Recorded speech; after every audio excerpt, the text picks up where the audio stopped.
Family रहती थी, पर उनकी बेटी के मर जाने के बाद उस घर में अजीब अजीब सी घटनाएं होने लगी और अंत में उन्हें वो घर छोड़ के जाना पड़ा, जो अब किसी कब्रिस्तान की तरह दिखता है, जिसके बाद से लोग उसके आसपास भटकने से भी डरते हैं।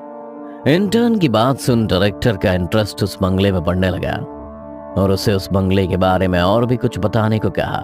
फिर इंटर्न ने डायरेक्टर को वो सब कुछ बताया जो उसने रिसर्च के दौरान जाना था कि उस घर में शायरा नाम की लड़की की आत्मा भटकती है, जिसने जाने अनजाने में ओइजा बोर्ड से काली शक्ति को अपने अंदर प्रवेश करने का न्योता दे दिया, जिसने अंत में उसकी जान ले ली और उसकी आत्मा आज भी घर में भटकती है, जिससे पड़ोसी इतना खौफ खाते हैं कि उस तरफ देखना भी पसंद नहीं करते हैं। बंगले के बारे में इंटर्न की सारी बातें सुनने के बाद डायरेक्टर ने कहा, परफेक्ट, ऐसी लोकेशन की तलाश थी मुझे। Somansh, you are no more intern now. आज से असिस्ट करोगे तुम मुझे। अच्छा ये बताओ, प्रॉपर्टी ओनर का कुछ इन्फॉर्मेशन है? कैसे मिलेगी वो जगह मुझे?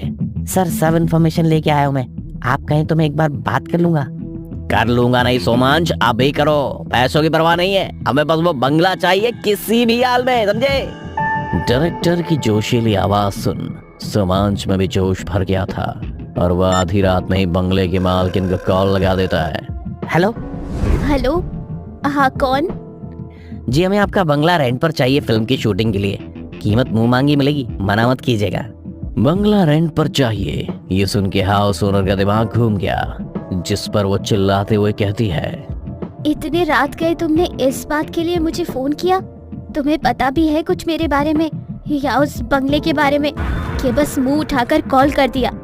बंगले के मालकिन ने एक के बाद एक इस सोमांश पर कई सारे सवाल दाग दिए और उस पर भड़कने लगी।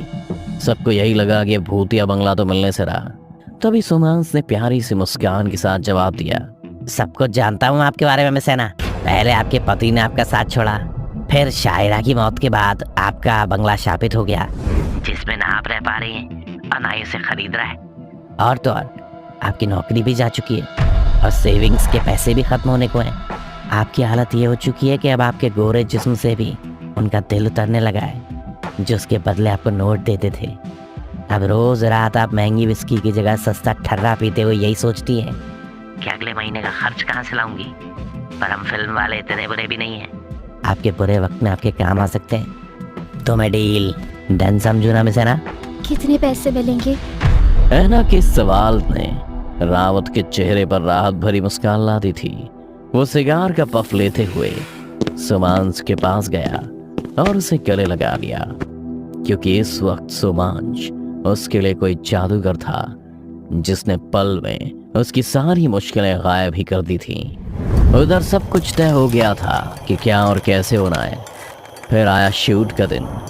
क्रू के सारे लोग बंगले के बाहर ही खड़े थे, क्योंकि किसी की हिम्मत नहीं हो रही थी कि वो उस बंगले के अंदर जाए, जिसके बारे में पहले से इतनी बातें उन लोगों ने सुनी थी। तभी वहाँ रावत की गाड़ी पहुंची और जब उसने देखा कि अभी तक वहाँ कुछ हुआ ही नहीं है, तो उसका गुस्सा 7वें आसमान पर पहुंच गया। ब्लडी इडियट्स, अभी तक कुछ भी शुरू क्यों नहीं हुआ? डायरेक्टर आकर सेट पर लाइट रेडी करेगा क्या?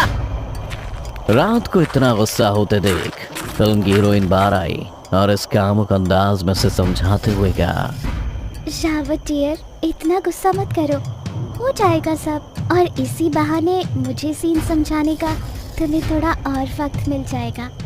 रवीना की बात सुन रावत की आंखें चमक उठती हैं और वो सोमांश से सब कुछ संभालने को कहे खुद रवीना के बल खाते चाल के पीछे पीछे अंदर चला गया। अंदर कमरे में पहुंच रावत ने कहा, रवीना, आज सीन कुछ ऐसा है कि तुम एक ऐसे घर में पहुंच गई हो जो भूतिया है, और उसके अंदर पहुंचते ही तुम्हारे अंदर सैकड़ों आत्माओं का प्रवेश हो जाता है। अरे आप तो सच में सीन समझाने लगे। मुझे तो लगा डाले कि हमारे बीच में कोई सीन बनेगा और अगली फिल्म में मैं ही आपकी हीरोइन बनूंगी।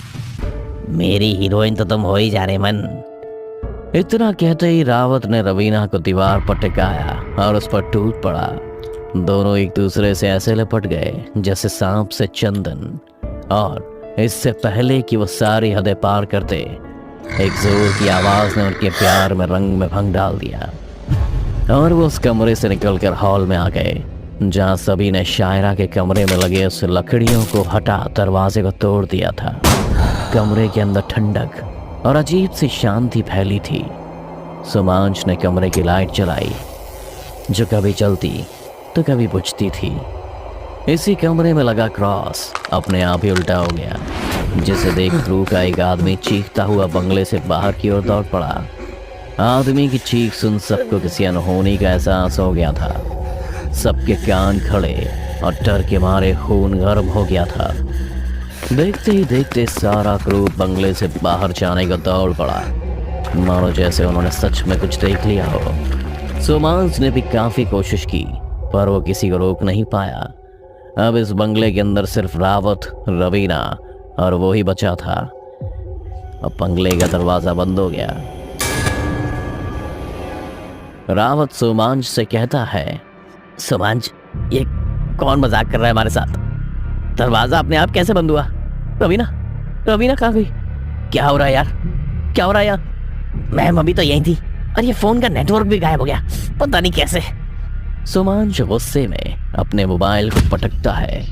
तभी हॉल में लगा टीवी अपने आप चलने लगता है।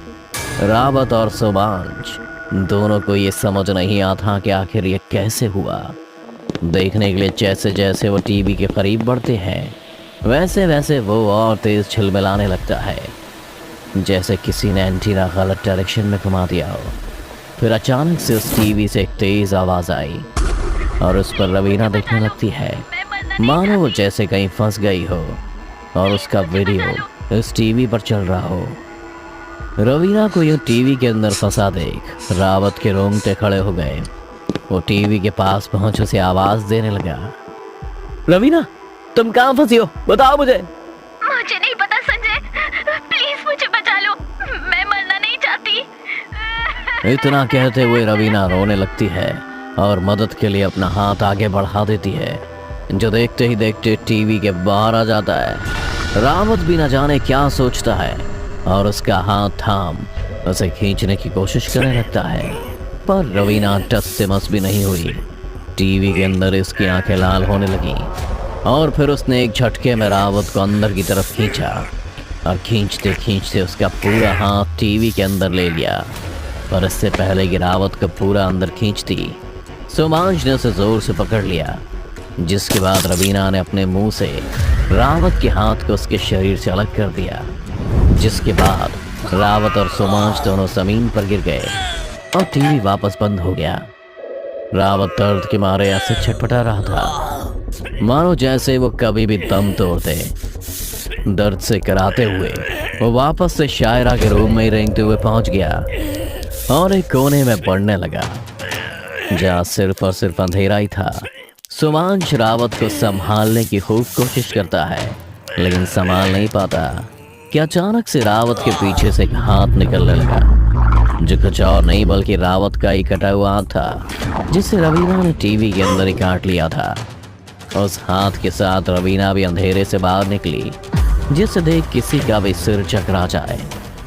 एक तो उसका रूप जो बार बार बदल रहा था, जैसे उसके शरीर में बहुत सारे लोगों की आत्मा आ गई हो। ऊपर से उसकी भयानक हंसी, जिससे पूरे घर में कंपन होने लगी थी। और फिर देखते ही देखते रवीना ने एक और नया रूप ले लिया, जिसे देखते ही डायरेक्टर रावत चीखते हुए बोला, तुम! रावत ऐसे चौंका जैसे उसने किसी जाने पहचाने चेहरे को देख लिया हो, जिस पर रवीना का शरीर लिए वो शैतानी आत्मा ऐसे चीखी कि सुमांश उड़ता हुआ दीवार से टकरा गया और रावत का गला उसके हाथ में था। जिसके बाद उस शैतान ने रावत के दूसरे हाथ को भी उखाड़ फेंका और उसके गले को पकड़ जमीन पर ऐसा पटका कि उसका पूरा शरीर जमीन के अंदर और सिर बाहर रह गया। उसकी जुबान इस वक्त अपनी जान की भीख मांग रही थी। पिता, मुझे छोड़ दो, अब मैं किसी के साथ ऐसा नहीं करूँगा। लेकिन वो रुकी नहीं, उसने अपने पाँव को उठाया और रावत का सिर जमीन के अंदर धंसा दिया। जिसके बाद उस शैतानी शरीर ने फिर से रवीना का रूप लिया और जमीन पर गिर पड़ी। उधर सुमांश की भी बंद होती पलकें पूरी तरह से बंद हो गई थी और जब आंखें खोली तो उसने अपने आप को अस्पताल में पाया, और उसके बगल में रवीना, जिसके एक आंख में पट्टी और दूसरे आंख में आंसू थे। उसे देखते ही सुमांश ने कहा, कौन थी फिजा? सुमांश के इस सवाल के बाद रवीना की भीगी पलकों ने सब बयां कर दिया कि फिजा भी रवीना की तरह एक एक्ट्रेस थी, जिसे फिल्म देने के बदले में डायरेक्टर ने उसके जिस्म का खूब फायदा उठाया, यहाँ तक कि शादी का वादा भी किया था। पर रवीना के आने के बाद वो उस पर फिसल गया और उसके साथ ही अपनी रातें रंगीन करने लगा। फिर आखिरी वक्त में फिजा को फिल्म से हटवा रवीना को ले लिया, जो फिजा को बिल्कुल भी पसंद नहीं आया और उसने रावत पर केस कर दिया, जिसके बाद रावत ने उसे बहला फुसला कर अपने घर बुलाया और नशे की हालत में उसे जान से मार दिया। पर यह बात रावत को भी कहां पता थी कि वह शापित भूत बंगला उसकी ही मौत की वजह बन जाएगी।